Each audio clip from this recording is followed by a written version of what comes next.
పాకిస్తాన్ మీద surgical strikes చేయడానికి భారతదేశం ఏం వాడింది? శాటిలైట్ పిక్చర్స్ని వాడింది.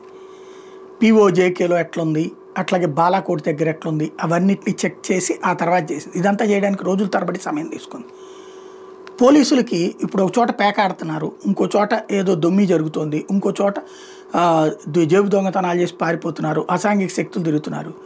ఇది ఎలాగ తెలుస్తుంది పోలీసులకి? ఎలా పట్టుకోగలుగుతారు వీళ్ళు? ఎవరినో కనుక్కోవాలి, వాళ్ళు తప్పుడు సమాచారం ఇవ్వచ్చు. ఇంకోటి, వీళ్ళు వెళ్తున్నారని తెలిస్తే అవతల వాళ్ళు అక్కడి నుంచి తప్పుకుంటారు. కోడి పందాలా, జోదమా, లేకపోతే అక్రమ మద్యమా, ఇంకోటి. ఇప్పుడు డ్రోన్ సిస్టమ్ వచ్చేసింది. రాష్ట్ర వ్యాప్తంగా పోలీసులు డ్రోన్స్ని బాగా వాడుతున్నారు. ఇప్పుడు ఒక పల్లెటూరికి 2 కానిస్టేబుళ్ళు వెళ్తే వీళ్ళు ఊళ్ళోకి వచ్చారని తెలియగానే అవతల ఉన్నటువంటి వాళ్ళు పేకాట ఆడుకునేటటువంటి వాళ్ళు, కోడి పందాలు ఆడుకునేవాళ్ళు, జోదం ఆడుకునేటటువంటి వాళ్ళు అక్కడ మనిషిని పెట్టుకుంటారు, ఫోను రే వస్తున్నారా అని వాళ్ళు అక్కడి నుంచి లేచిపోతారు. వీళ్ళకి సమాచారం పక్కగానే ఉంటుంది. కానీ అదే ఇప్పుడు పోలీసులు సైలెంట్గా ఊరి చివరినే ఉండేసేసి డ్రోన్ ద్వారా ఆ ప్రాంతం అంతా చెక్ చేస్తే ఎక్కడ జరుగుతుందో తెలిసిపోతుంది.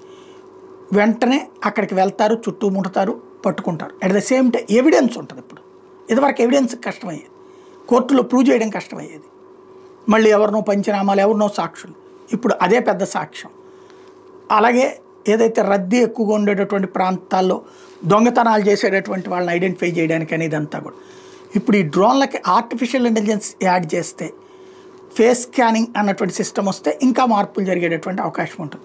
ఆ దిశగా అడుగులు వేస్తున్నారు. Andhra police super active. దీనికి పర్మిషన్ ఇచ్చినటువంటి చంద్రబాబు నాయుడు గారిని అభినందించాలి.